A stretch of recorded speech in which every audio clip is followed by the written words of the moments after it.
سر قلب کرنا جو ہے یہ صرف قتل کے نتیجے میں نہیں ہوا کرتا بلکہ فساد اور فتنے کے نتیجے میں بھی ہوتا ہے. اس لیے یہ حکومتوں کا کام ہے. اگر وہ یہ دیکھیں کہ منشیات یا سمگلنگ اتنی زیادہ بڑھ چکی ہیں کہ اس کے نتیجے میں سارا معاشرہ قتل ہو رہا ہے, تو تمام ملک کے نمائندوں کی حکومت قانونی طور پر قانون سازی کے مختار ہے. وہ قانون سازی کر سکتی ہے کہ یہ جرائم اتنے خطرناک ہو چکے ہیں کہ ایسے لوگوں کا سر قلم ہونا چاہیے.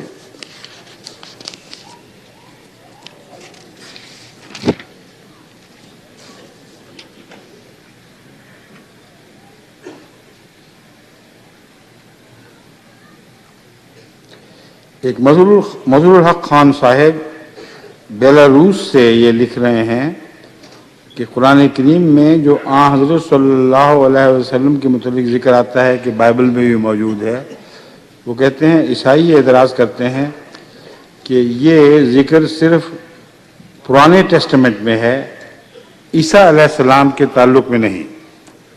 حالانکہ یہ بالکل غلط بات ہے.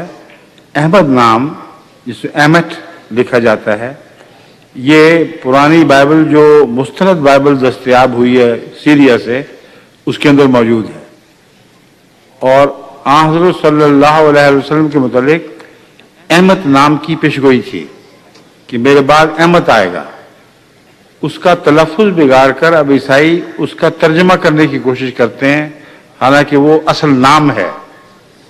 احمد عام لفظ نہیں بلکہ نام ہے. بہرحال اس میں بھی اور دوسری جگہوں میں بھی حضرت عیسیٰ علیہ السلام کی طرف سے قطعی طور پر رسول اللہ صلی اللہ علیہ وسلم کی پیشگوئی موجود ہے.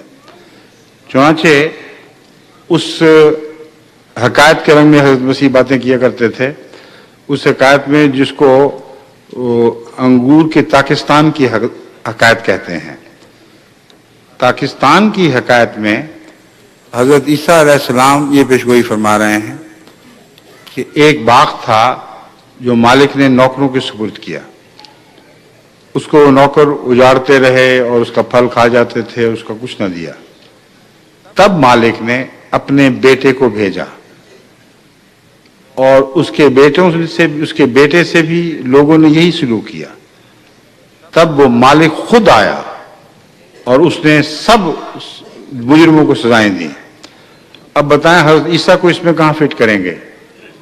اگر وہ بیٹا ہیں اور ان کے ساتھ یہی سلوک ہوا تھا تو وہ تو آ کے گزر بھی گئے. اب آنے والا مالک ہے جو مالک کے نام پر آئے گا. اور قرآن کریم نے اسی طرح رسول اللہ کا تعارف فرمایا ہے کہ آپ اللہ کے نام پر آئے تھے, ان معنوں میں کہ کامل طور پر اللہ کی رضا کے تابع اپنی رضا کر دی تھی. چنانچہ قرآن کریم میں اللہ تعالیٰ فرماتا ہے وَمَا رَمَيْتَ إِذْ رَمَيْتَ وَلَكِنَّ اللَّهَ رَمَى. اے محمد, جب تو نے مٹھی پر کنکر پھینکے یا تیر چلایا تو یہ جو تو نے پھینکے وہ تو نہیں تھا بلکہ اللہ تھا. اب بتائیں اگر کوئی ذرا بھی مشرکانہ خیالات رکھے تو اس آیت کا کیا ترجمہ کرے گا؟ پھر فرماتا ہے ید اللہ فوق ایدیہم. اے محمد, جو تو بیعت لے رہا تھا, جن ہاتھوں پر تیرا ہاتھ تھا, ید اللہ فوق ایدیہم, وہ اللہ کا ہاتھ تھا جو ان ہاتھوں کے اوپر تھا. تو حضرت صلی اللہ علیہ وآلہ وسلم کا آنا قرآن کی روح سے اللہ کا آنا ہے, اور یہی پیشگوئی تھی. عیسیٰ علیہ السلام نے یہی فرمایا تھا کہ پہلے انبیاء کی مثال تو سمجھو کہ نوکروں کی طرح تھی, مگر پھر خدا کا بیٹا آیا, یعنی اپنے آپ کو بیٹا قرار دیا. اور جب بیٹے کی بات بھی نہ مانی گئی تو پھر وہ شہنشاہ آیا, یعنی آسمان سے خدا اترا اور پھر ان سب کو سزائیں دیں. اور حضرت صلی اللہ علیہ وآلہ وسلم کو اللہ نے وہ طاقت عطا فرمائی جو سزائیں دینے کا مجاز بنا رہی تھی. بس اس پہلو سے حضرت عیسیٰ کے متعلق کی پیشگوئی بڑی واضح طور پر قرآن کریم میں بائبل میں موجود ہے, جو قرآن پر پوری اترتی ہے. قرآن پر بھی اترتی ہے اور رسول اللہ صلی اللہ علیہ وسلم پر بھی, دونوں کی پیشگوئیاں موجود ہیں. اگلا سوال ختم. ہیں اور میں نے کہا یہ فیکس آپ نے بند کرنی ہے کہ نہیں؟ کیونکہ یہ تو چلتا رہے گا صرف، ہاں اور فیکس ہی خراب کر دیں۔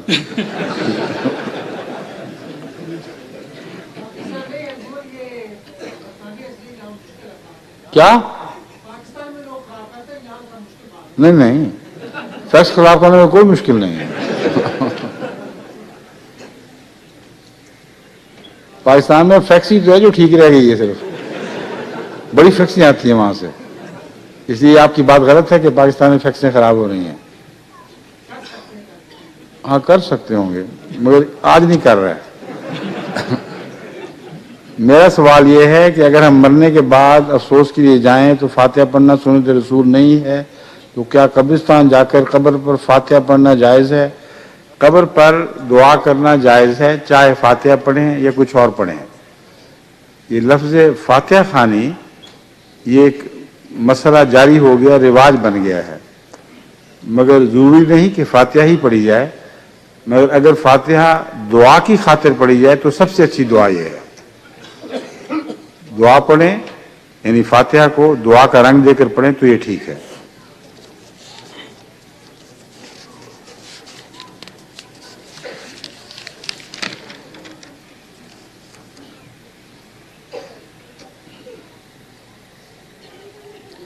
مردوں کو اسلامی روایت کے مطابق زمین میں دفن کرنے میں کیا حکمت ہے؟ یہ حکمت ایک مردے کا اعزاز بھی ہے۔ کسی مردے کو جلا دیا جائے تو یہ ایک مکروہ چیز ہے، مگر دفن کیا جائے تو یہ ایک عزت کا مقام ہے۔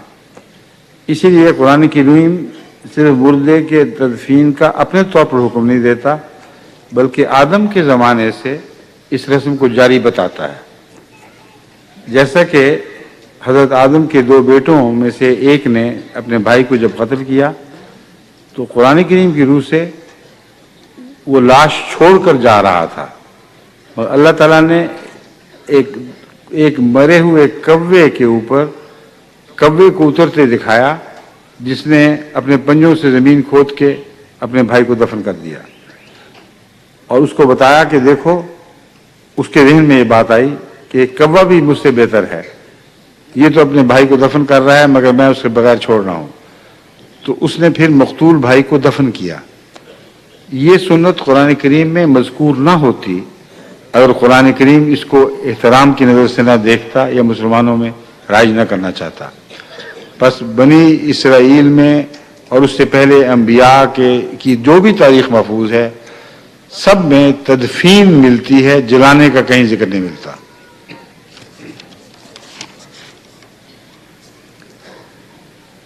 کلوننگ اسلامی تعلیم کی روح سے جائز ہے؟ یہ ڈاکٹر نصر اللہ خان صاحب پاکستان حیدرآباد سے پوچھ رہے ہیں۔ کلوننگ بالکل لغو چیز ہے، ناجائز ہے، اور اس کا کوئی بھی فائدہ نہیں ہوگا، بلکہ اس کے نقصانات بہت بڑے ہیں۔